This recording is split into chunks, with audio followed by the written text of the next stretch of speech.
All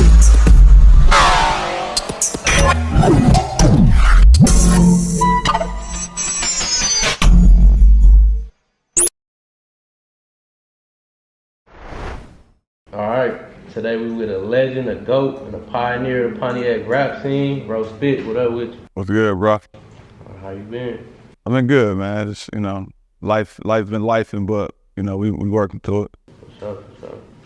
All right, so yeah, I want to start from the beginning. Just kind of give me a rundown, your upbringing, and just, go from there, whatever.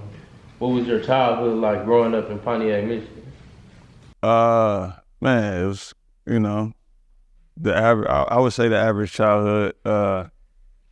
It was a lot different than it is now, obviously. You know what I'm saying? But just running around. I'm from the West Side, so just running around neighborhood, hooping and chasing chicks, and just really trying to find my way through whatever this was. You know what I'm saying? Like the dope thing about how it used to be is we used to be everywhere. We used to be on every side of town, and it wasn't no like real crazy stuff, man. So we was, for the most part, we was cool with everybody. Every junior high school, elementary wasn't running around like that, but we was on mopeds, riding around the whole city till it got dark, and kind of met everybody and always had like a connection with every side of town, and my best friends from the north, so that's how it was. I know you mentioned a couple things, but what's some things you did for fun as a kid when you got? Riding bikes, hooping. That's all we used to do was hoop. Football, like really sports. We was heavy into sports. I didn't really get into the arts until I was like going to till I was in college for real. So it was really sports and chicks. You know what I'm saying? That's all it was back then. And just, just having fun, man. Going to the wave pool, just really running around the neighborhood. Did trouble find you as a youth, or did you steer away from all that? Yeah, trouble. We from Pontiac, so the trouble gonna find you. You know what I mean? With me, it was like, I used to roll with my man Chuck, from the South Side, and it was just little hustling, man, like stealing clothes from, whatever store was at the mall, and going to Meyer and just walk in and leave with something. You know what I mean? It was really stuff like that. We wasn't. Some of my friends were into like the selling dope and carrying guns and stuff like that. I wasn't really into that because I saw my pops went to jail. You know what I'm saying? My pops went to jail, and then my uncle. I had uncles that was drug addicts and stuff like that. So I tried to steer clear from that, and but other, just the other little stuff, like little fights here and there. That's just neighborhood, like, kind of niggas growing up and not seeing eye to eye things. But we wasn't in the space where we was, it was like some shoot 'em up, bang bang type shit, or whatever. But just regular stuff, just growing up as a kid. How did you manage to steer away from like prison and jail? I know, we all got people all around us that have been in and out that boy, or they done been in there forever and stuff. How was it, or how did you manage to steer away from that? I would say it was my like my mom and my grandparents, for real.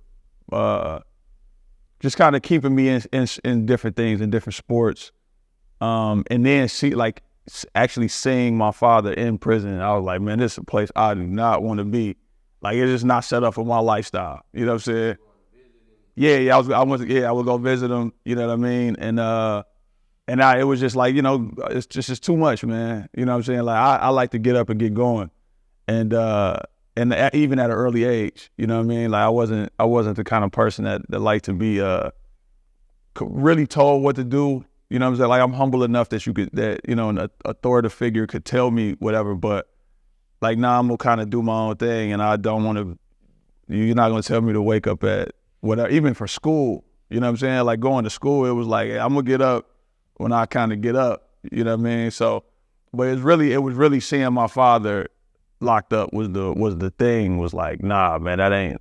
That was like scared me straight enough. You said it was more towards college when you got into the arts and stuff like that. What came first? I know you DJ, you dabbled in a couple different things. What came first? Right. The first was rap. Technically first was rapping. I wrote a rhyme and probably like the 11th or 12th grade, and it was trash, bro. It was terrible. Like I think I ripped the paper up. Never, in my mind, I was never gonna go back to that. But then I started making I started getting heavy into like buying mixtapes and whether it was DJ Clue or Funk Flex or whatever, listening to a lot of New York music, and they was doing mixtapes, and I would always have like whatever artist we was rocking with at the time, songs that nobody really heard. So I started putting them on tape. I started recording them on tapes, really just giving them to my boys. And then that kind of started me selling, like give me $5 for it or whatever, $10. And then when I got to, I think it was my freshman year in college, I believe, I was looking through no, I'm sorry, when I was in high school, I went to I was a senior in high school. I went to I think it was a Scarface had a show in Pontiac, and he had an after party at the main event at the Silverdome. And my man's, I was with my homegirl, and her cousin was DJing it. And at that point, I'm like, oh God, that's what I want to do. So a couple months to about a year later, I got some turntables and just stayed in the crib for the whole summer and just learned how to mix. And then I started DJing. And then at that point, I'm like, I can get paid to do this. You know what I'm saying? And the dope thing to me about DJing was kind of controlling people's emotions. It might be kind of weird to think but I saw how like if he wanted to start a fight, he could start a fight with 4 or 5 songs. If he wanted to had chicks twerking and doing whatever, 2 songs, they was doing it. You know what I mean? If he got to the point where he like, all right, that was too crazy, I'm about to have people going home wanting to make a baby. He did it, you know what I mean? And that's what I was like in awe over that shit. I was like, I couldn't believe that this man was doing that. And it was certain songs that he played in certain ways, and I was like, oh, I'm in. And to this day, that's how I DJ. With the music, how were you able to, like, cause I know you've been doing it for a minute and stuff, how was you able to gain popularity and like network to the point where you be touring domestic and internationally and stuff? Like, how did you get to that point? It started with my cousin, who was also from Pontiac, my cousin, one below. He got locked up. I think I was probably like in the 10th grade when he got locked up. But when he came home, when I was a senior, right when I first started DJing, he came home and he had this plan, that him and his homeboy came up with it when they was in jail about this group that they was gonna start and how they were gonna start with 500 CDs or 500 CDs of tapes or whatever, and how they was gonna grow it to whatever. And I saw that plan, and he was like, I'm like, yo, I want to be down, and I just started DJing, so I wasn't really good. And he was like, he told me as long as I continued to get better and worked on my craft, I could roll with him, and I just saw him come from jail and hit the road and just like going to clubs, meeting DJs, going to clubs, meeting promoters, not even hearing his music yet, you know what I'm saying? But it made me see that that business is done on relationships. You know what I'm saying? Like you could have a product and just present it to somebody, and it might be the best thing in the world.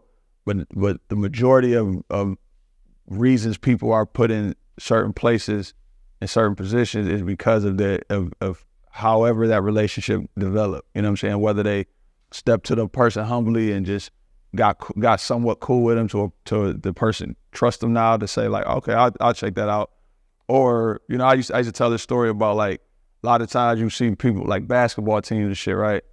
And you would be like, man, this dude on the bench in practice, he be killing dog, right? But you don't know that the dude that's playing pops is the coach. You know what I'm saying? Or his uncle gave the school $50,000 for whatever. But it's some kind of relationship that was formed that just most times talent, it don't even matter for real, you know? So just kind of seeing that and then kind of working it. I saw how he worked his plan. And to me, especially at the time, he was the dopest rapper to ever live to me. And to see how he come from jail, he came from jail and nobody knew who he was, to rocking stages in front of 1,000 people getting paid, $3,000, $2,000 a show, flying us, having people fly us to Seattle, 5 people to do a show and get paid, and don't nobody know who we are. You know what I'm saying? I'm like, anything can be done. And I just kind of moved from that. Where'd your rap name come from? Like, how'd you come up with that? My first rap name was Octane. So my original DJ name was Friction. And it came from, it was just like, it's a friction between your finger and the record. You know what I'm saying? That when you mixing or whatever. And then I just spelled it weird as hell. And then when I started rapping, I started freestyling, like just getting high, drinking, freestyling, and got pretty good. And so it was like, okay, you gotta have a rap name. And I was just like, all right, well, Friction, Octane is gas, and when Friction meets Octane, that's fire. And then I started calling myself Octane.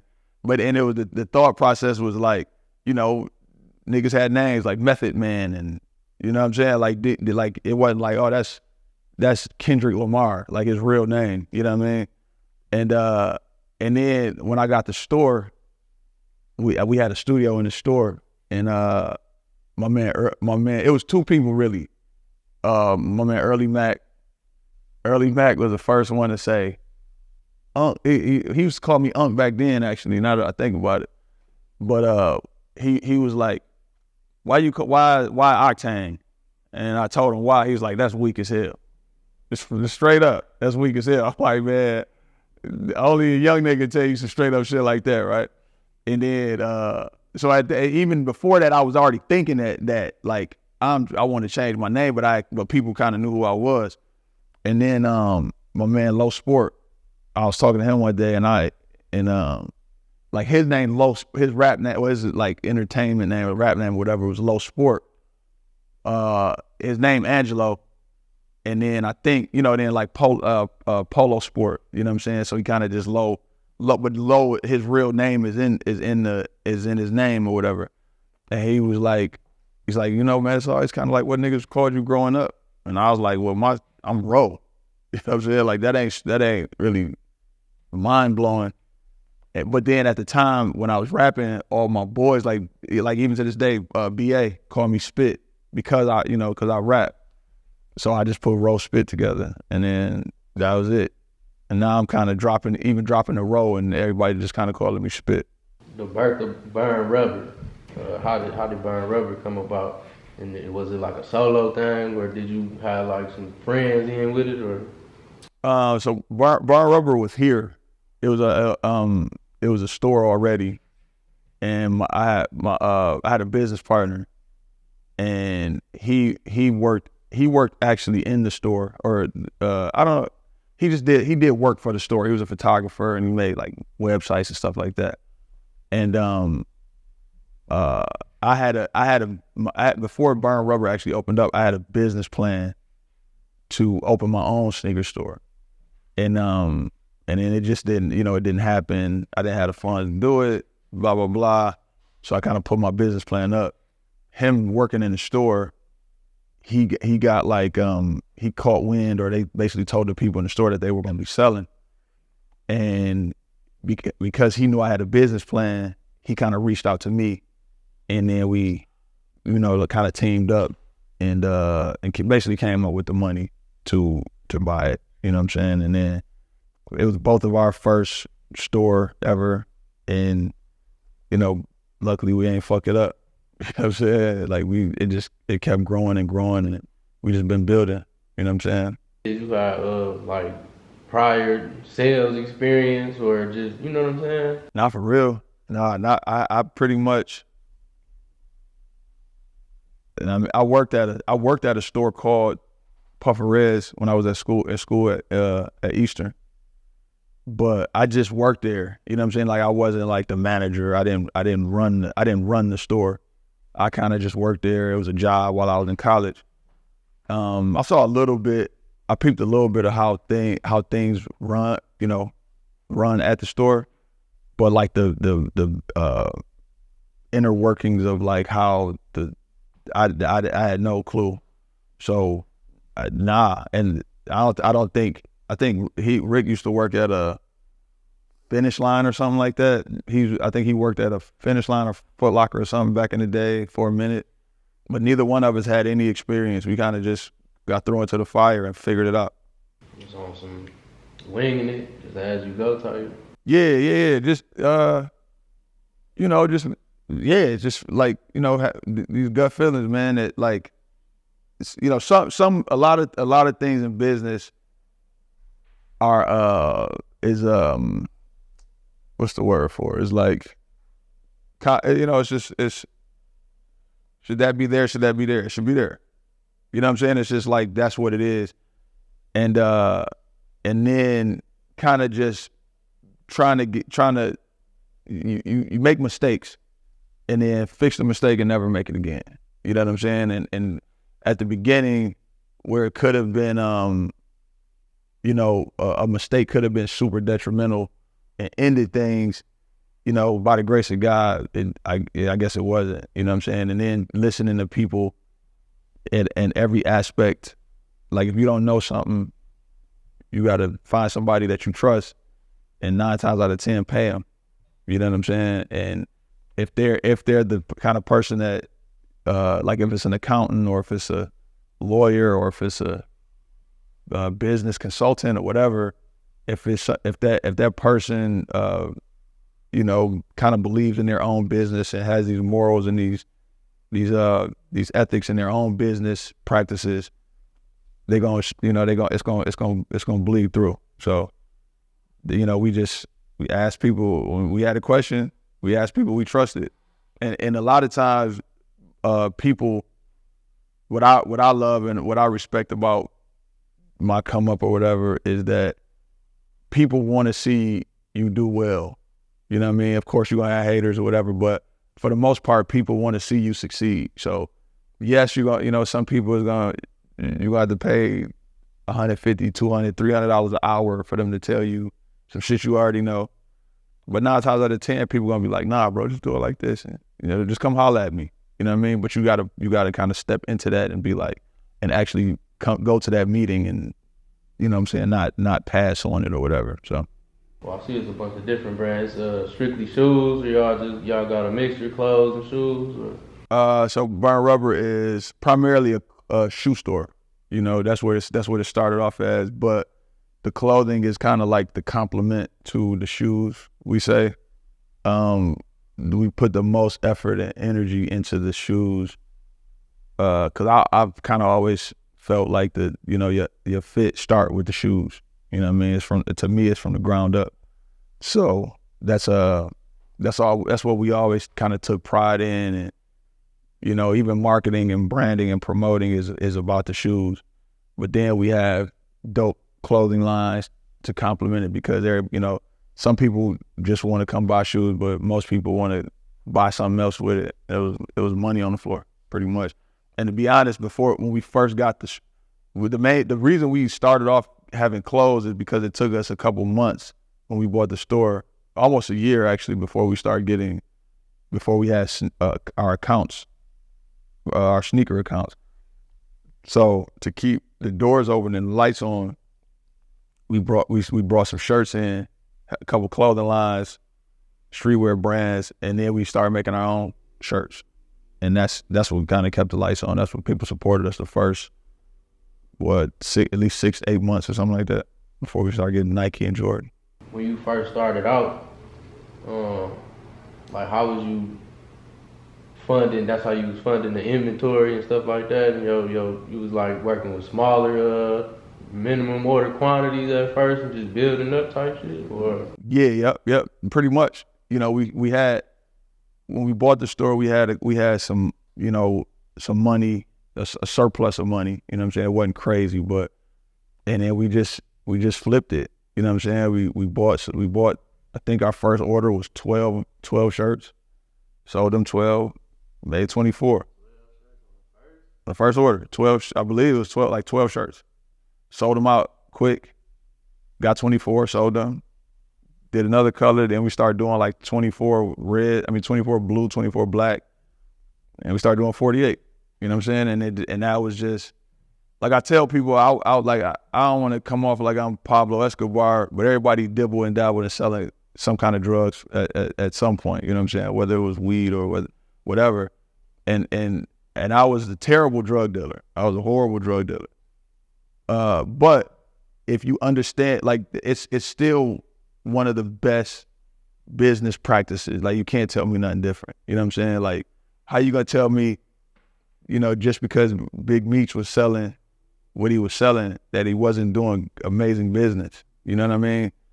And it's a basic level of understanding, but if you do it that way, it works. You know what I'm saying? As long as you have the product that people want, and that could be cocaine, or that could be a t-shirt or a hat, you know what I'm saying? But as long as you do that and you keep flipping it, you can take it to wherever you want to, you know what I mean? And I be getting on these podcasts and these blogs, and, you know, usually I gotta ask, can I be real? You know what I'm saying? And the thing is, even if you've never sold drugs, or even if you don't know anybody that ever sold drugs, study niggas that did. Study people that, you know, not the fact that they shoot each other in the face, but the business aspect of it is, it's incredible, you know? What took off first? Like, did you take off with the music first and then that kind of pushed the store, or like did you get the clout from the store first and that, you know what I'm saying? Like, the music was, I was building a name as an MC rapper first, you know, and going back to the relationships, the hip hop community held us down at the beginning. You know what I mean? Like, it was the first people I can remember that bought our, like, a Burn Rubber anything was Marv One, I want to say Big Sean, and Mike Posner was that, you know, as far as like that was having a name at some level in the hip hop scene or whatever. And they, you know, and then it was like when people, I've been doing shows with all these guys, you know what I mean, with from you know, whether it was Quest McCody and the Fat Killers and Guilty Simpson and all the, you know, and Slums and Miss Corona and all these people that I was doing shows with over the years, found out I had a store, and it's like, oh snap, like one of ours got something, you know what I'm saying? And it was like, all right, well, we want to represent you. Like, Nike's cool and whatever brand you carrying is cool, but we want to represent what got your name on it. And it was like, all right, we got these hats with this logo, it's Burn Rubber, you know what I'm saying? And then it just kind of grew. It just grew, and it was dope because it was organic. And then like Sean at the time, he wasn't Big Sean like the artist that he is now, you know what I'm saying? So he was like, you know, I think the first time I think it was him and Jay John, we met right before we got the store. It was like a sneaker event or something like that. And him and Jay John was there, and me and my old partner Rick was there. And that's how we met. And we, you know, and Jay Johns was a sneaker guy and just a fashion guy always. So he had been coming to Burn Rubber already. And when we told him like, we about to buy Burn Rubber, he was like, oh shit. So of course he started coming back through.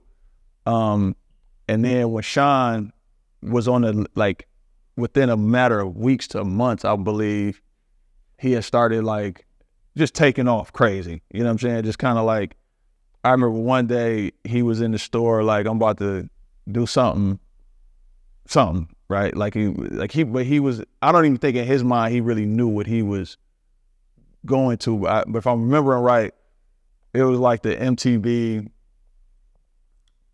Japanese MTV Awards or some shit like that or something. And he had a varsity jacket and a hat. And then like the next day or 2 days later, we see him on a picture with Pharrell, Nigo, Kanye, and like just the crazy, you know what I'm saying? Like just 4 or 5 of the biggest artists in rap or hip hop, you know what I'm saying, in fashion, and him, and he had on our hood. I think it was a varsity and a hat and a fitted, and then it was just like he'd be here and he'd have a show with Wale, and Wale like, what's that? Oh, when I come to Detroit, I'm coming through. Kid Cudi and whoever was at Wiz Khalifa and all these different people, and then so when they come through, they come through Detroit, they'll pull up, or they hit us up like, yo, we trying to bring whoever through, either give them a hat or they buy whatever, and then they take it on and they wear it, and then it's kind of just this organic growth of just fresh shit. Another Pontiac legend that's been grinding for a long time like you is COOP the Real. He was recently released from prison. What's your reaction to him coming home? It was dope to see, man. It was actually amazing to see. COOP is obviously, like you said, a legend, completely stamped decades of respect and honor and all these different words that, kind of put him in this elite class. But he's also 50 something, you know what I'm saying? Which is like, we all know hip hop rap is a young man's sport, you know what I'm saying? And to see him come home and do a show and it sell out without even thinking, like, it ain't like, oh man, we got to blah, blah, blah, whatever, or we had to do a couple shows before and he shut that bitch down. You know what I mean? Come home, drop 2-3 songs and get the views, and still got this respect, still got the love, and it was incredible to see. You know what I'm saying? Like, it's funny, man. Me, right before, I think it was right before he got locked up. We did a song, and I'd never heard it outside of the studio, and Cuddy Mack, God rest his soul. For years, I used to be like, man, I'm like, what's up with that song? He's like, I'm gonna send it to you. Never sent it, and he just passed. So we may never hear that song. You know what I'm saying? Like, I don't remember my verse. I don't remember nothing. But me and COOP got a song on some computer somewhere on the east side of Pontiac. You know what I mean? Or some hard drive on the east side of Pontiac somewhere. And we kind of have talked about doing something now. You know what I mean? But it just ain't happened yet. What was that studio session like? I want to say we was at Cuddy Mack house I think it was on Marshall. Just on this niggas smoking and drinking, and that, it was one of the first times I ever wrote in the studio.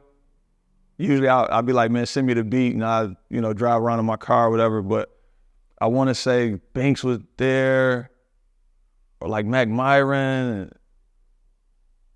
I can't remember, some East Side legends, you know what I'm saying? Like but we was just having fun, man, and just kind of kicking it, talking shit about back in the day. It was so long ago.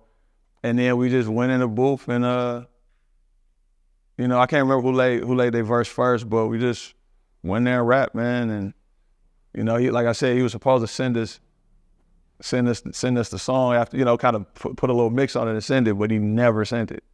Never sent it, man. So Who been doing it longer as far as music? Me or Coop? Yeah. Coop for sure. Coop. When I was in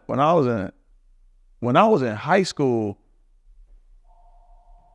I was in the 9th grade, 10th grade when Bomb Threat first came out, and Coop was established then. Like, it was basically Coop the Real and Bomb Threat. You know what I'm saying? Like, I want to say he had a deal back then, or like a solo deal. He was definitely on BET Uncut. Yeah, I was hooping at that time. Like, I wasn't even thinking about rapping or nothing. And he was, all type of stuff, traveling around the country, all, you know what I'm saying, doing crazy shit. So he was established when I was in high school. You know what I mean? For sure. What was your reaction to the Coop and KUTTA beef? To me, it was so fucked up, man. Because I would just kind of said how I came up. I was always, like, I guess they call it bipartisan, right? I was always neutral, because I knew so many people, and then I had cousins that was East Side niggas, and my best friends is North Side niggas. And the thing is like, Coop being the older statesman or whatever, and a more established, and so respected by everybody in Pontiac. I don't know. I still to this day don't know exactly why they were beefing, or like what it was. Was it like a young nigga trying to come up and the old nigga saying this, or did they have some real street beef? I don't know, but it was just like, it could have been like the person that's already in a position could have kind of like helped this young nigga kind of get into a better space, so people could see, and then everybody could eat. You know what I mean? And it's just always fucked up when like because much, Pontiac is a family, because once you get outside of Pontiac, it's like we all got to stand back to back, toe to toe with whoever.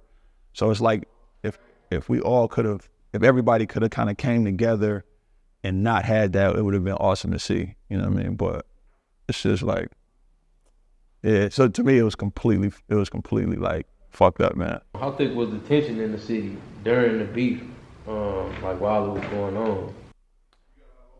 I can't really say, man, because I was not really there.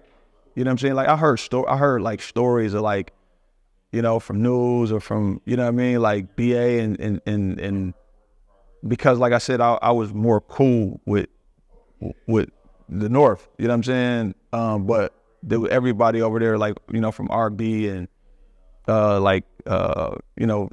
COOP and all them was still like family, because I had, like, my family was cool with them.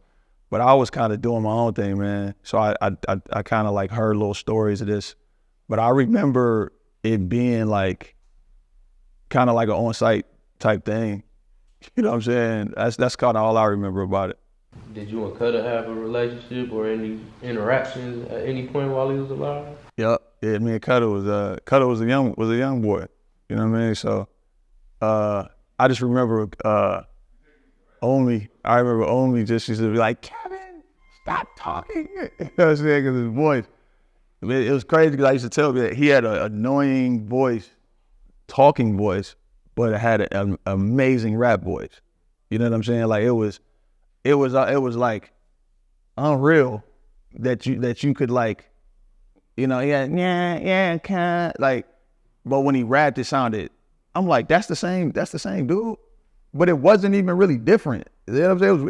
It's weird, but I just, he was just little Kev that used to be over BA crib. And then when I heard him rapping, I was like, yo, dog is nice. Like, for real nice. You know what I mean? And then it's crazy, about a month before he died, we had been kind of like, talking about hitting the studio or whatever and doing something. And like a month or two before he died, random, he was walking out of one of the clubs downtown Pontiac, like either what's now Electricity or Vogue, one of them. And I was walking in, and we chopped it up, and I'm like, and we talked about like, man, we got to do a song, we have to. And then a month later, he like kind of died. You know what I mean? So and it never happened. But yeah, man, I to this day, I play KUTTA songs in the city when I be DJing. You know what I'm saying? And it's always, to this day, it's always some person that come up to me, because a lot of these Detroit promoters and a lot of these Detroit hosts and DJs was DJing, got their start in Pontiac because they was like going to OU, and they was doing, you know, that little strip on Pontiac was crazy back then. So, you know, you couldn't come to Pontiac and not have somebody be like, hey man, play that KUTTA, bro. Like, fuck with y'all, fuck this, whatever y'all niggas playing. So they were playing KUTTA. My man DJ Ray was DJing some of those parties, and I played, I can't remember what song I played, probably Loyal. Was it Loyal or Loyalty? The song we said, came off in 3 cookups a day. They'll never bring a cookup my way. You know what I'm saying? Loyal, hurry, get out of the games. I used to play that all the time. And he ran up to me. It was like, no. And he was like, man, you know KUTTA? I'm like, bro, I'm from Pontiac. You know what I'm saying? And he like, man, I used to play that shit in the club, but niggas used to lose their mind.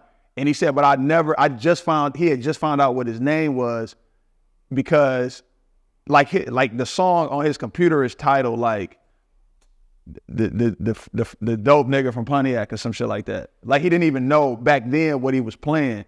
He was just playing these songs that everybody used to lose their mind over. And so yeah, like a lot of people like when I play it, somebody usually always comes up to me and say like, dog, you a real one for that. You know what I'm saying? I'm like, that was a little homie. You know what I mean? Take us back to 05, 06, whenever it was when he first came out. He was rapping for a little second, just on some BS, but when he started actually playing music, I was probably like 05, 06 or something. What was your reaction to hearing him for the first time, and you know, just him? Because it kind of just seemed like he just came out of, like he just took off, you know, just, it's instantly. Yeah, I couldn't believe it. Because in my mind, it was a little annoying Kev that used to always be in the shit. It was just like to the point that I kind of want to say I heard it, and because I didn't know him as KUTTA. You know what I'm saying? I didn't know him as KUTTA Keys. So when I heard the music and I was like, oh, this nigga named KUTTA Keys. This nigga sweet. Because a lot of times, if you study like rap and MCing, and you know, to me, it's certain things that make an artist, a rapper, dope, right? And that's you know, similes and metaphors and you know, multiple syllable rhyme schemes. You know what I'm saying? Like a lot of people rhyme cat hat.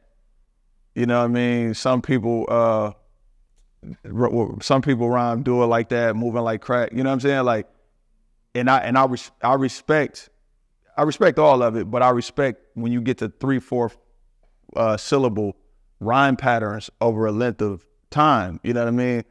And I'm not even saying he knew that he was doing that, but he was, and that's kind of the first thing I heard. I thought his voice was amazing, and I'm like telling it, man, it's this nigga named KUTTA Keys.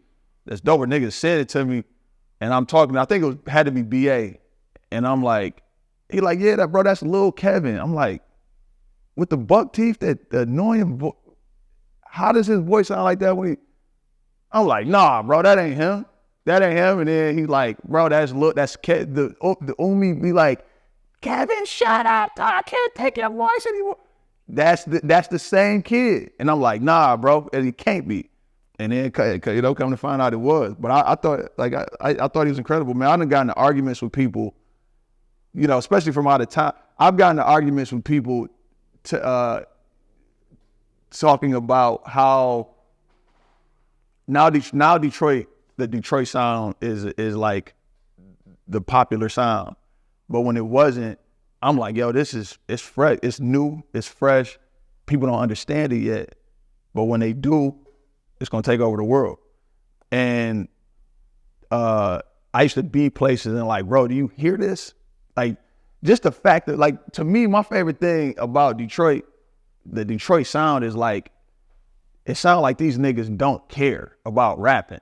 You know what I'm saying? Which is like, most is like, you know, people fell in love with Tupac because of his passion. Because he, you know, I wanted to show you that I'm the best rapper. These niggas, it sound like, bro, I'm supposed to be selling drugs and robbing niggas, and y'all got me in the studio. I don't want to be here. But that's why the shit sounds so fresh to me. It sounds so fucking dope because I'm too good to be doing this.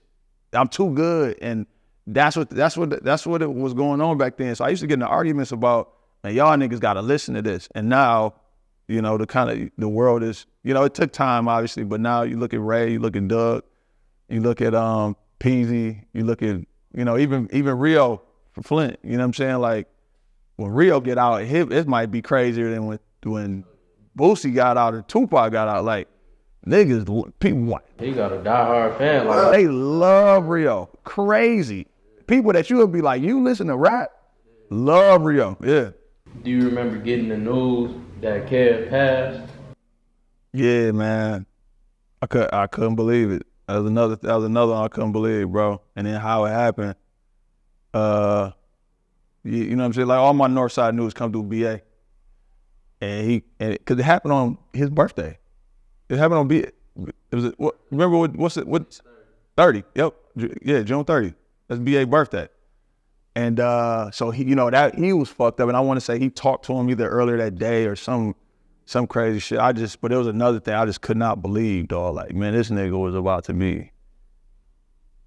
He was, you know what I'm saying? He was about to be, in my mind, I wasn't even looking at to be honest, I wasn't even looking at myself as being the one.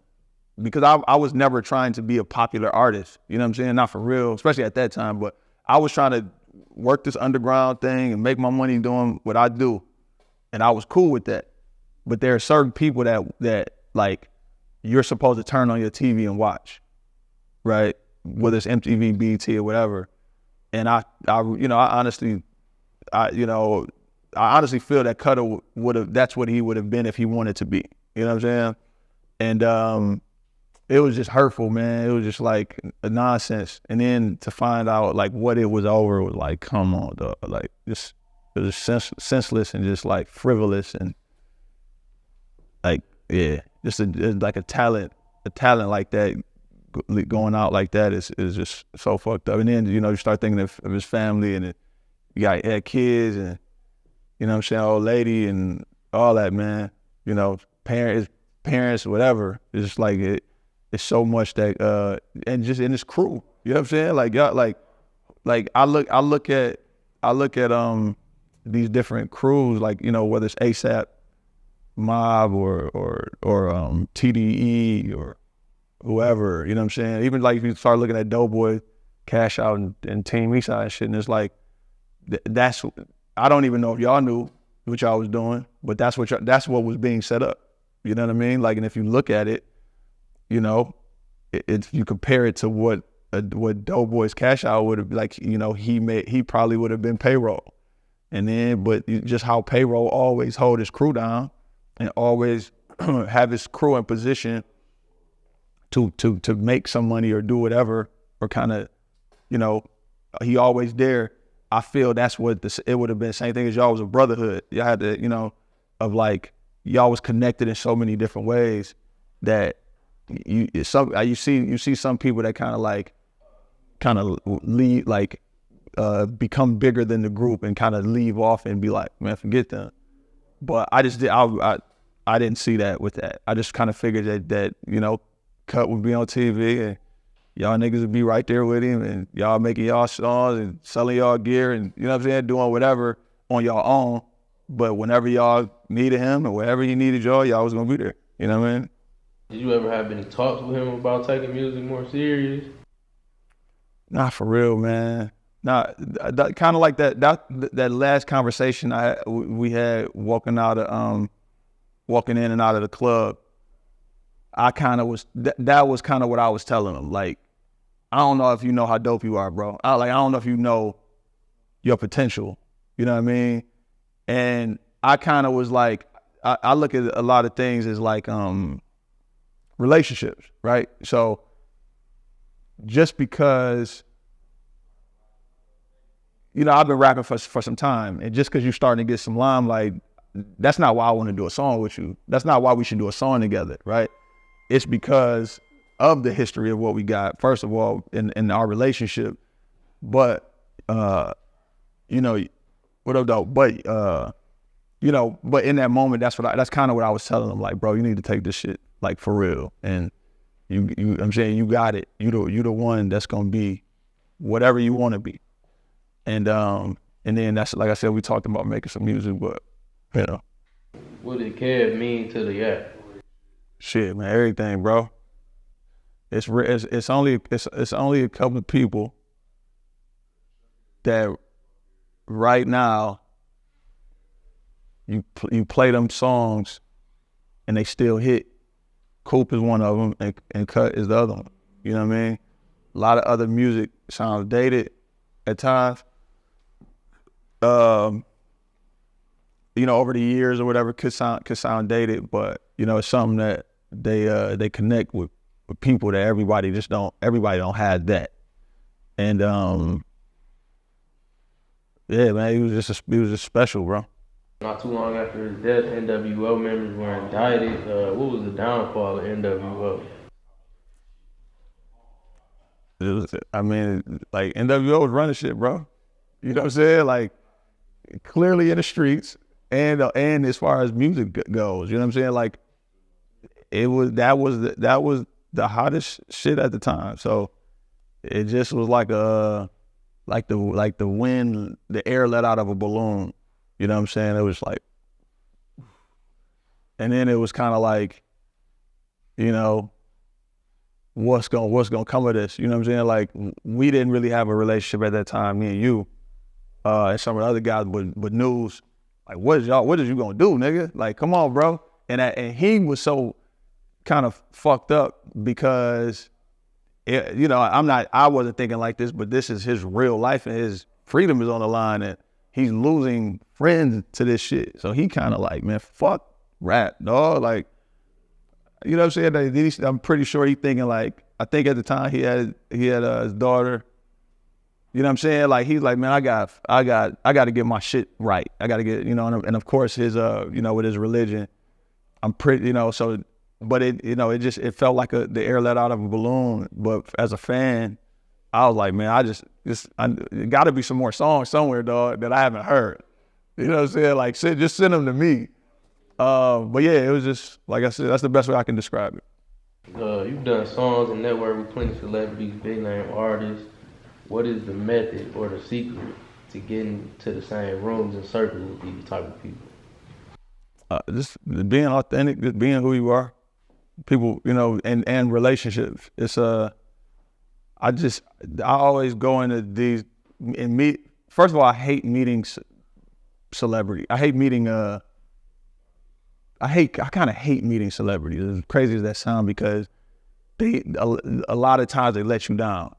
You know what I'm saying? You hold these people up to like, man, he seemed like he the coolest nigga. He seemed like he the, you know, the realest, whatever. And it's just like,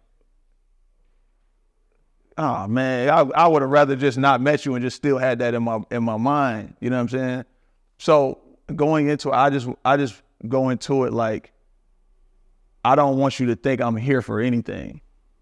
I don't want to take a picture with you. If somebody pulls us in for a picture, that's cool. But I'm not walking up to you. I'm not looking for a picture to boost my Instagram, whatever, right? I'm not looking for you to pay for any of my alcohol tonight at the club, right?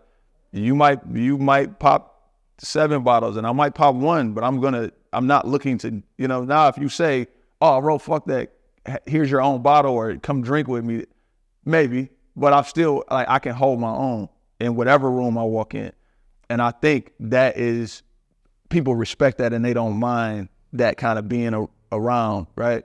And I just look at it because it's like the same thing for me. You know what I'm saying? Like, I don't have like people can ask me. I'm an open book, right? You could get whatever you need from me, right? But you know, it's kind of one of those things where people like some people hit you up because they need something, and I'm not saying like advice. I'm not saying nothing like that, but because they need something, and then some people is just like, damn, dog was here and he was cool. You know what I'm saying? And even if I paid for the round of drinks or I paid for the food or whatever, he wasn't waiting on me to do that. You know what I'm saying? And those are the people that I'm cool with being around me. You know what I'm saying? And just like I said, being authentic, just being who you are, not trying to. One of the things that my man Ron Dance is like, he like gangsters love him, man. They just maybe probably because it's his energy, whatever. But I think it's because he don't try to. The thing most gangsters hate, most gangsters don't like is like you trying to be a gangster and you're not, bro. Like just be you. Like wear your weird clothes, be confident in what you do, and just be who you are, man. And when the guns come out, step to the side. Don't try to jump in front and pull your pistol out. Like, you know, that's not you. So I think people just respect authenticity and like you are who you are. You're not trying to be nobody. I don't care if you're a cornball, be a cornball. Don't try to be a cool cornball now. Just be the weird guy that you are. And I think that's what people respect. You know, I'm just a cool guy, man. That I'm not trying to. I don't need nothing from you. I don't want nothing from you. I'm going to get whatever I'm deserved and whatever I deserve and whatever I'm owed. And I'm not trying to take a penny less. But you know, I'm not trying to get nothing from you that isn't owed to me. I seen on Instagram a while back now, you had linked up with Sexyy Red. How that came about? That was crazy, dog. So my man is Gerard Victor. He's like a super huge videographer. You know what I'm saying? Like, but his first video he ever shot was mine. You know what I'm saying? And he's going on, like, for some years, he was Fabulous, his video guy. I mean, technically he still is, but it was a certain amount of years that if you saw a video from Fabulous, he did it. On to Wiz Khalifa, to Yo Gotti and CMG, like, and then now he's doing, or at the time, he's doing a lot of, like, record labels that hit him up just for random whatever, and they wanted him to shoot a Sexyy Red video. He had just moved back to Detroit, and you know, they like, well, I can shoot it. She coming to Detroit for a show. She had a show at a strip club, and in the song she say something about a Benz. And I had just got my Benz, and he like, yo, I want you to pull a Benz up to the video shoot. You know what I mean? And he know how much I love Sexyy Red. So he like, I'll make sure you get the meter and everything. So I went down there. We was in deep Southwest Detroit, dog. Like, I've been to Southwest Detroit, but this little area is almost felt like we wasn't even in Detroit no more. I'm talking about no street lights, 3 houses on the block, and it was like off in the cut, man. And it was so many people on this block. This was like 1 o'clock in the morning. Niggas on 4-wheelers, niggas in Pooh Shiesty masks, chicks twerking on the middle of the street. She not even there yet. You know what I'm saying? And we just waiting on Sexyy Red to pull up, dog. And then she pulled up. I pulled the car up. She got in there and was super polite, man. She was really nice, like a really nice young lady. She was like, you know, nice to meet you. Can I take my shoes off in your car? I was like, of course, Ms. Red. Like, this is your car. You know what I'm saying? She was, can I get on the roof, and would you mind if I get on the roof and twerk? Ms. Red, the next hour, do whatever you want to this car. This is your car. However you would treat your car. You know what I'm saying? And then she got up and got on the roof with her shoes off, twerked on the roof, and then got back in. It was, thank you. You know what I'm saying? Just like super, super polite. And then I did.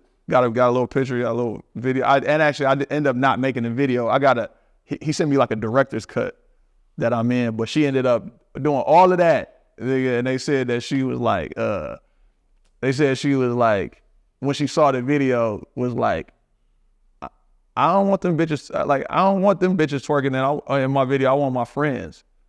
Like, you knew your friends wasn't there. Like, why you wasting everybody's time? So she ended up reshooting the video somewhere else with her own girl because the girl was behind her twerking, she didn't know. What's your thoughts on smoking dead ops culture? Ridiculous, man. Just, I can't believe it. I can't believe niggas this disrespectful, dog. They're taking it to that extreme. I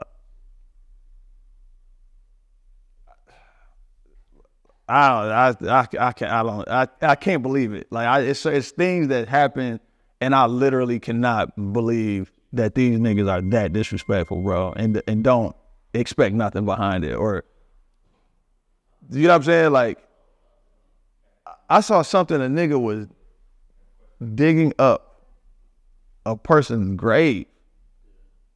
That's crazy. You know what I'm saying? They should have dropped a bomb on this man's house. Like, that is crazy, bro. I just can't believe it. I can't believe they're going to these extremes, whether it's for the views or whether it's for, I don't know, or just to show how much, how you doing? To show how much, you could walk through if you want to show how much I can disrespect somebody. I just can't believe it. Yeah, dog died. That did that shit. Yeah, I mean, what else should he, you know what I'm saying? Should he got a Nobel Prize? Like, no, that is, I can't believe it. I can't believe it. Got what he wanted for sure. Yeah. The Air Jordan 2 collab. How you put that play in motion? It's funny. I didn't really put it in play, man. We did as a store over some years. We did great work. You know what I mean? And it didn't go unnoticed. We were at a place, whatever, in the year 2015. We were not in the best space. And then we worked our way up to being back to one of the top stores in the country. And Jordan Brand took a notice to that. And they had this program, and they felt, you know, from the conversations I had for the amount of time we kind of been in the game, for the quality of work that we do in the community, to you know, how we practice and the level of attention to detail, like all these things come into play.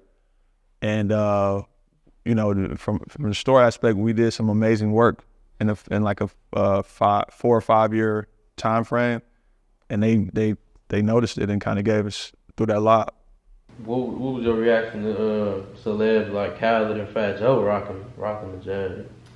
It was dope, man. It was dope to see.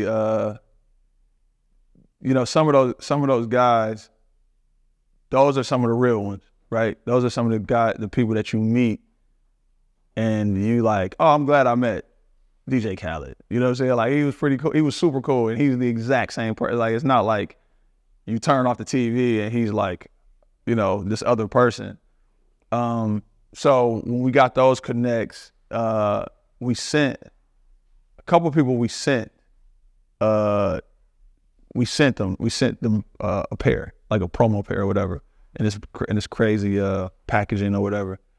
But then some of those guys had already had them, so like, I want to say, cause like they're like Jordan Brand. They get free shoes from Jordan Brand every month, and so like before, if I remember right, before we sent out the packaging to PJ Tucker and to Khaled, they already had them, and I had already posted them, and you know what I mean, or you kind of saw it in like one of the posts.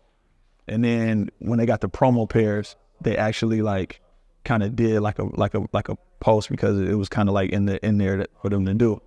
And the dopest thing about somebody like Khaled is that the amount of shoes that they had, right? I got a lot of shoes, but imagine how many shoes Khaled had.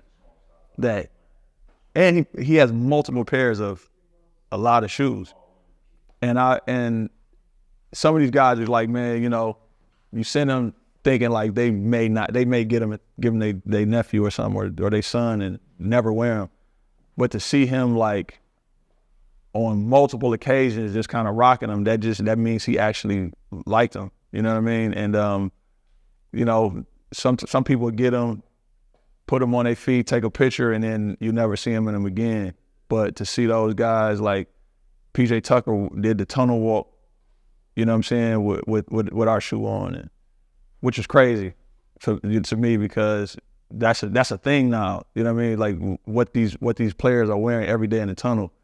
And then I think he even did I don't think he played in the game. I think he did like warmed up, like pregame warm up in the shoe or whatever, which was dope to see. But yeah, it's just amazing, man. It's I don't even know another word for it. It was just awesome to see. The Eminem sneaker complex. How you line that up? We got a good relationship with Shady and Goliath, which is Paul Rosenberg, which is his manager. And they were shooting the was it sneaker shopping? Is it called sneaker shopping?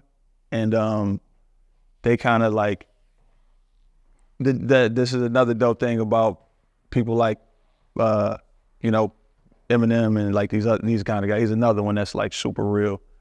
And they kind of just was like, if we're gonna shoot this in Detroit, I'm not gonna shoot it at Foot Locker. I'm gonna shoot it at my people's store. You know what I'm saying?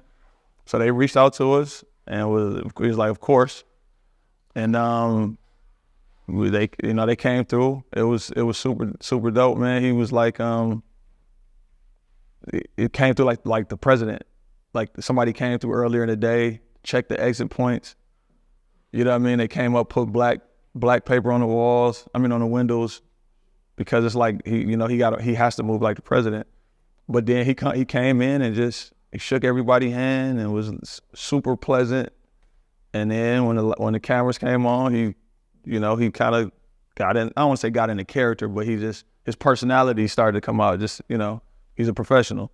And to me the funniest part was him and Jay John, because like Jay John is like a naturally witty guy. You know what I'm saying? And to see them match wits in that moment was crazy, dog. Cause what did you say? What did you say to Eminem? It was I gotta go back and watch it, man. But it was something funny. But it wasn't staged or planned. Like they didn't talk about this before, but how they kind of went back and forth in that quick moment was super dope to see, man. It was funny as hell. I watched the interview you did with Bundle about a year ago or whatever, and you was talking about when y'all did the Shady Reality show, Shady Burn Rubber Reality show. You was talking about the stand effect, how all the fans and shit was all fanned out. Talk about that a little bit. Like he really got him like that. Yeah, man. It was. I mean, it was so many stories, man. The one that always stick out is it was this lady that she was probably, that's a white lady, probably 40 something, maybe 50.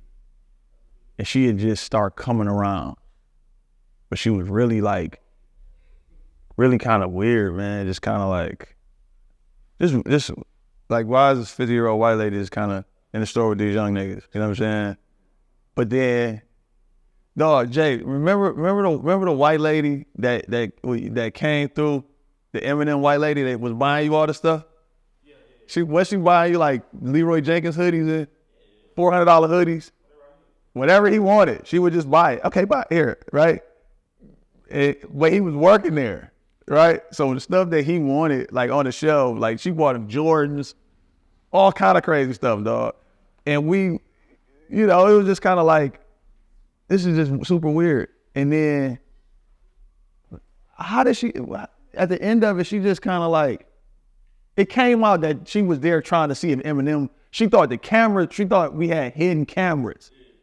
And she thought that Eminem would see her and do whatever. Like, remember she used to be in there dancing and stuff. Like, it was the weirdest thing. And then come to find out when, it got to a point, it's like she thought it was cameras or hidden cameras. And then I think she ended up saying something like that. And I'm like, man, this is it. Like it's over, right? Like the show we shot that in the 10-day span. Eminem's not coming. He never even came to the store at that point. You know what I'm saying? Like, and then she just stopped coming around.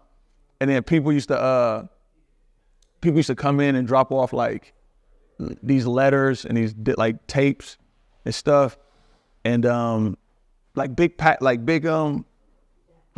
manila envelopes with all this crazy stuff in it.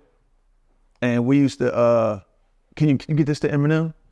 Like if you watch the show, he did not come to the store. Like we went to his studio. Like he's never even been into that store, right?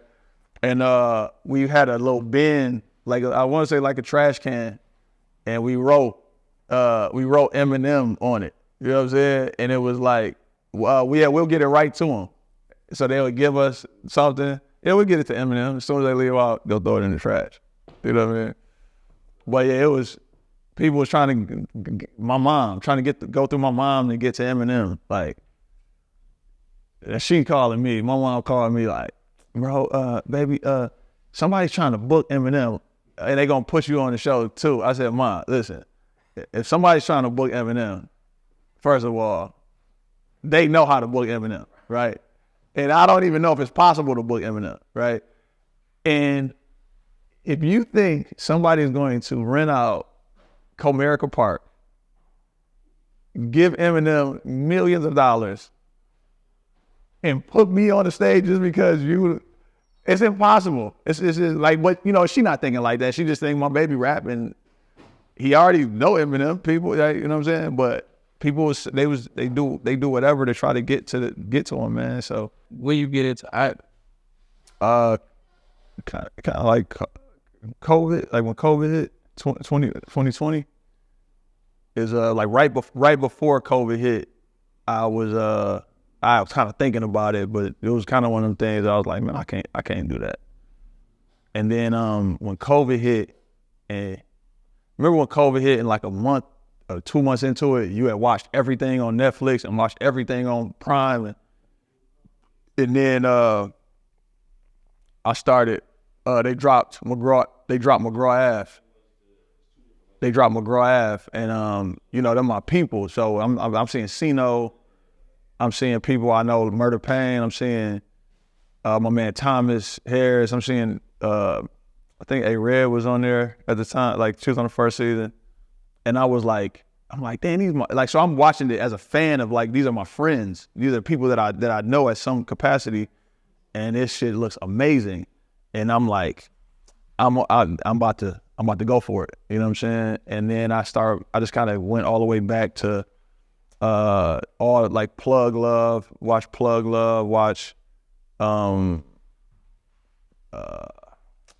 can't remember the names of the movies, but all the Moolah movies.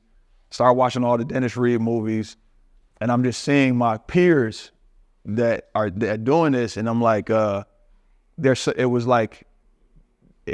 was not the greatest of these things, right? It wasn't the greatest cinematography at times. It wasn't the greatest lighting at times. It wasn't the greatest sound at times. It wasn't the greatest acting at times. But every movie I saw in all of those aspects was getting better and better and better and better. So I'm like, and then I saw this thing about, my man Kamal Smith.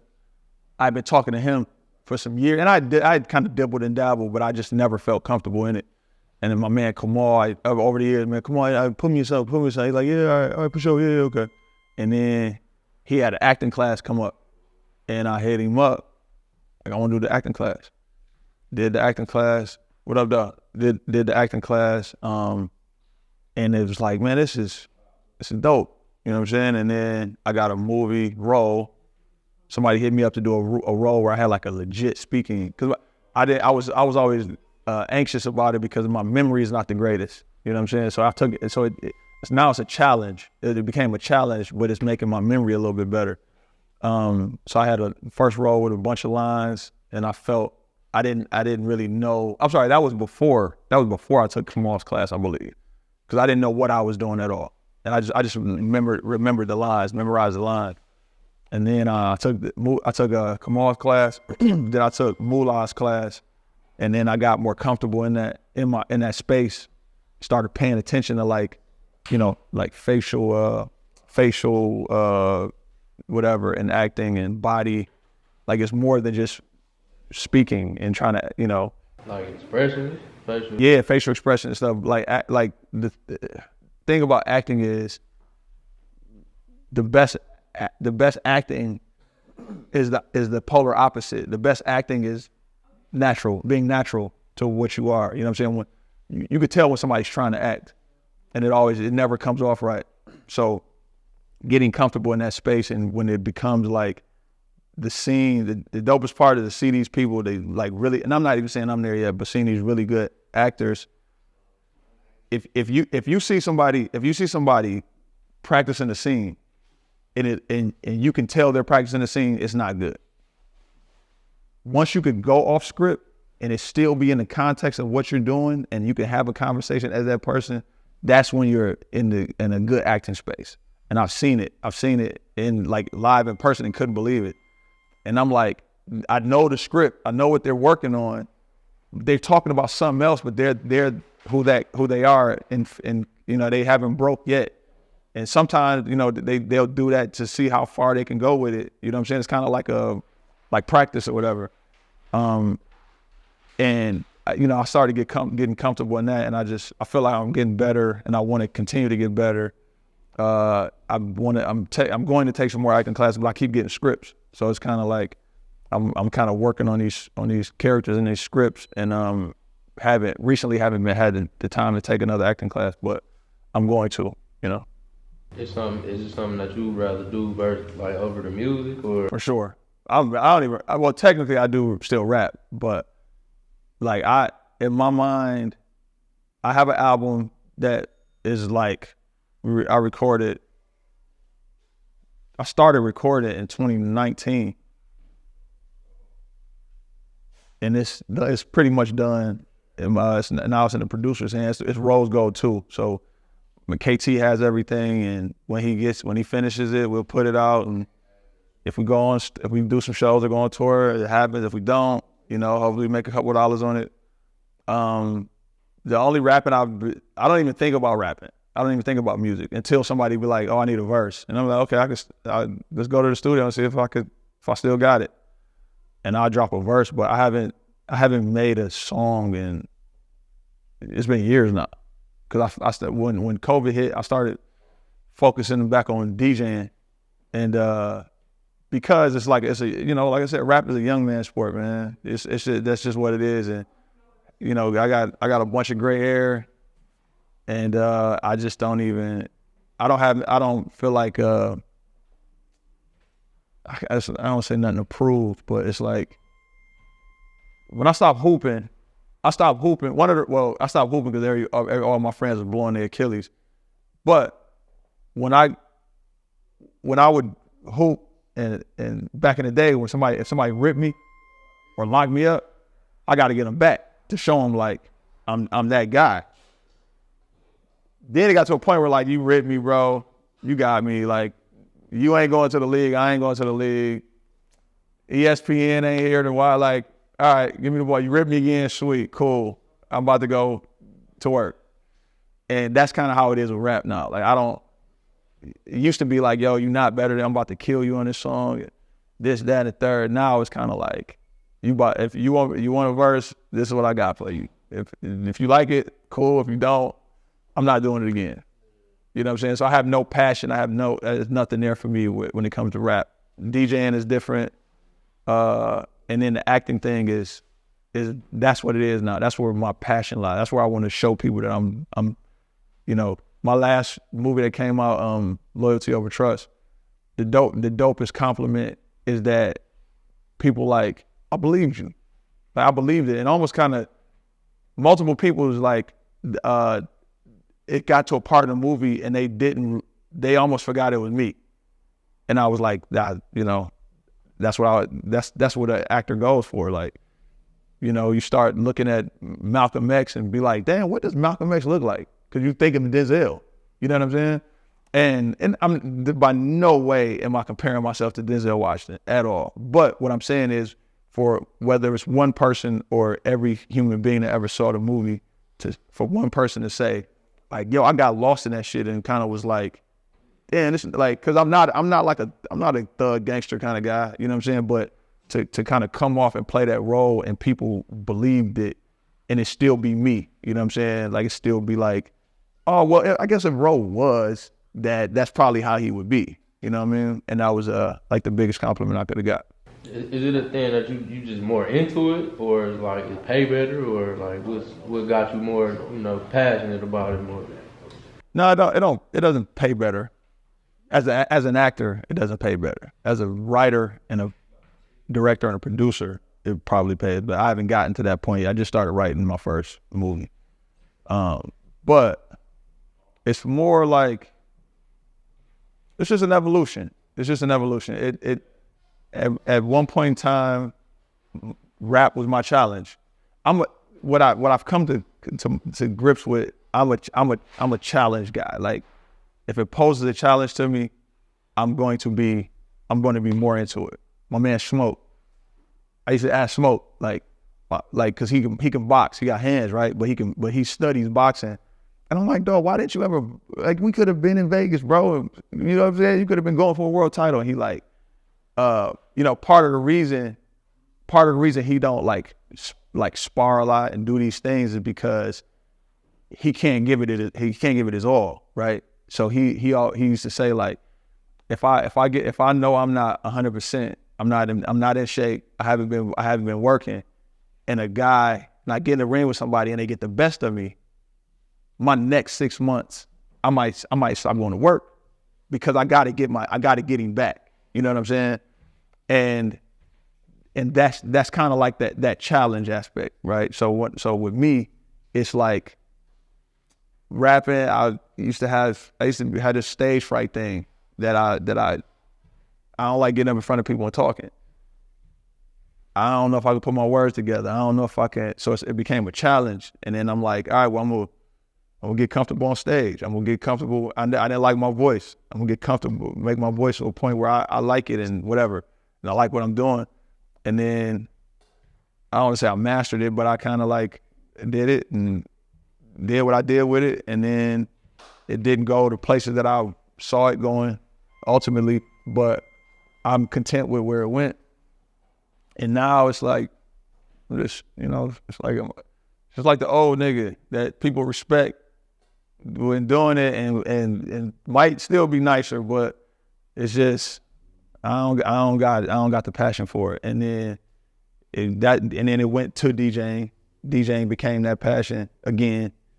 But the dope thing about DJing, there's no age limit on DJing. It's an age limit on rappers, on MCs, for the most part. And there's always an exception to the rule, but you know, I was in Chicago one time on stage. My man Rio was living in Chicago. I just moved to Chicago. Me and Ron Dance. He my hype man, and then this nigga is my DJ because we didn't have a DJ. So I'm like, you know, you out there, you know how to do this shit. We rapping on stage, show crazy. I turn around, this nigga is crying laughing. Okay, like I'm talking about tears coming out of his face, falling over, bent over, laughing, right?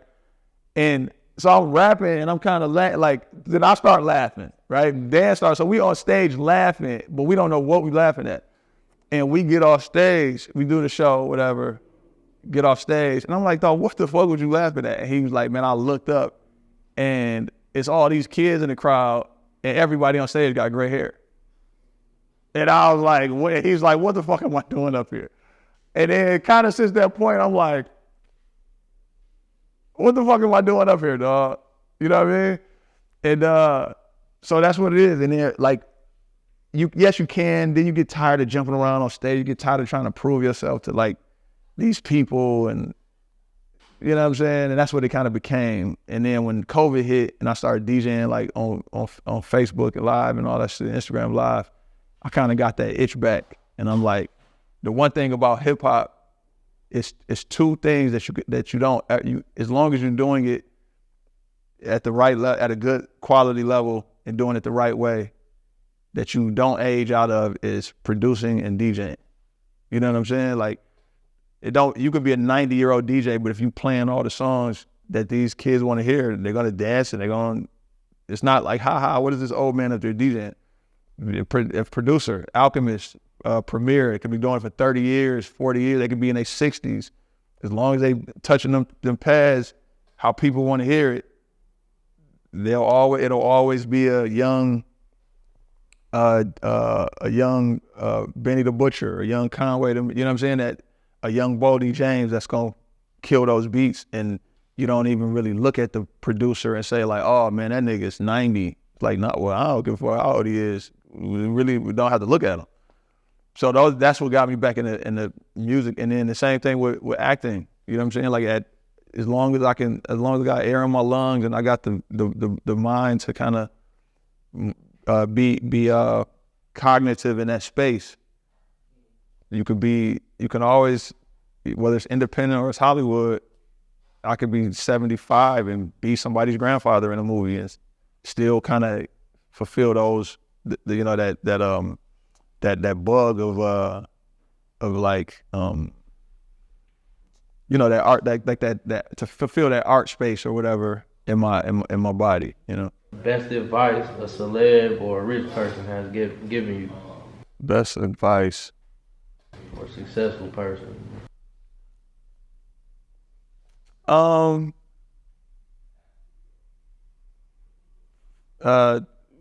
Find your passion or whatever it is, which is basically something that you would do for free, that feels something in your soul and your spirit,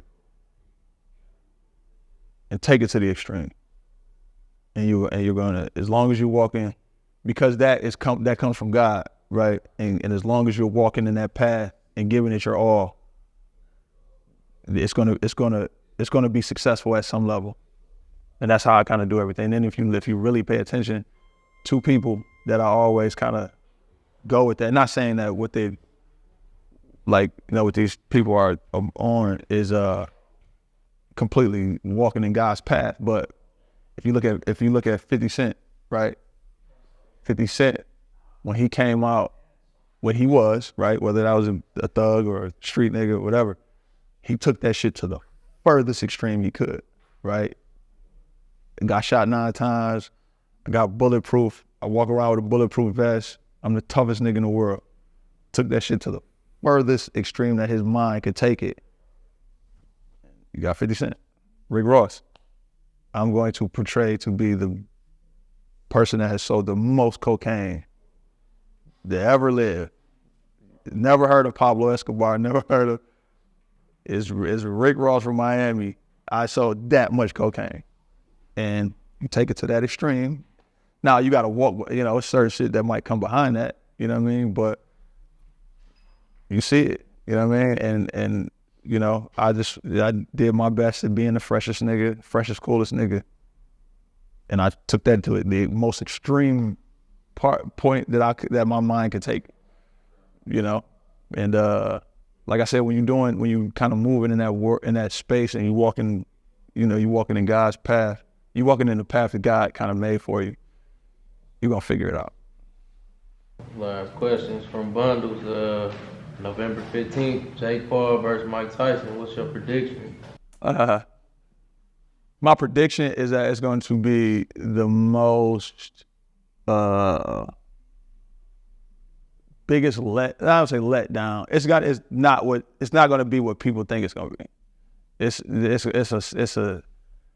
What people think is that it's two polar opposites, right? People think, oh, this nigga Mike is 60-something years old, Jake Paul gonna catch him with an overhand right, and he old and kind of fucked up in the mind a little bit, and he gonna drop.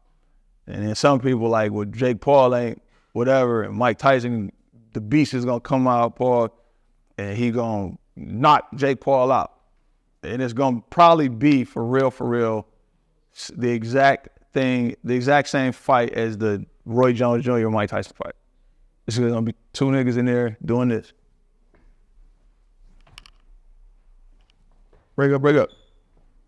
It's gonna be like a super light sparring match. Nothing, I can't see anything happening. I can't see Mike Tyson going too crazy and knocking him out. If anything, that might happen. Mike might.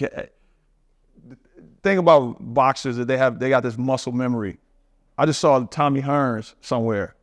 I don't know if it was on TV or it was in person. Somebody said something to Tommy, and he was just like his jab just came off like you know what I'm saying, like, because it's like it's nothing to him. That's what he been doing that his whole life, and that might happen with Mike Tyson. Mike Tyson could. I was watching. He sparred somebody a couple years ago, and maybe caught dog on accident. He knocked him out. He just threw a punch, caught him, and then the dude was falling, and Mike caught him and kind of picked him back up. Sugar Ray just did a little, you know what I'm saying? So that could very well happen. I still don't see him like going crazy and trying to go at either. I don't think it's gonna happen. There's gonna be a regular light sparring match.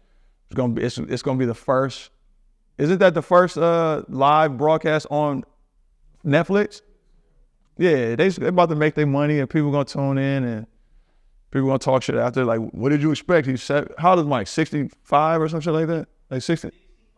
Mike 60 something.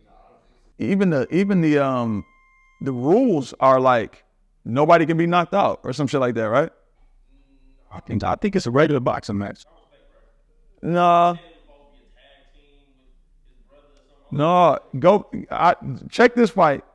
Do a little search. But the Mike Tyson, Roy Jones fight was no knockout.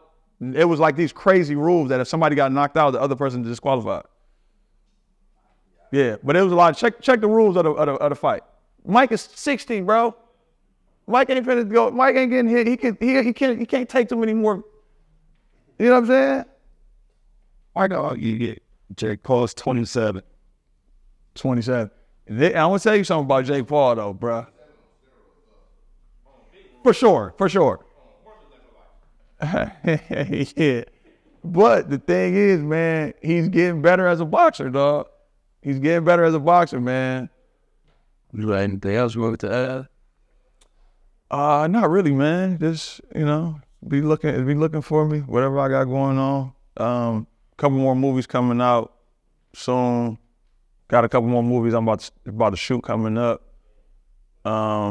We always hear Burn Rubber, 218. Come buy some shoes. We got a daughter that's in college. Need to pay for that. Yeah, that's really it, man. Pontiac for life. Pontiac to the death.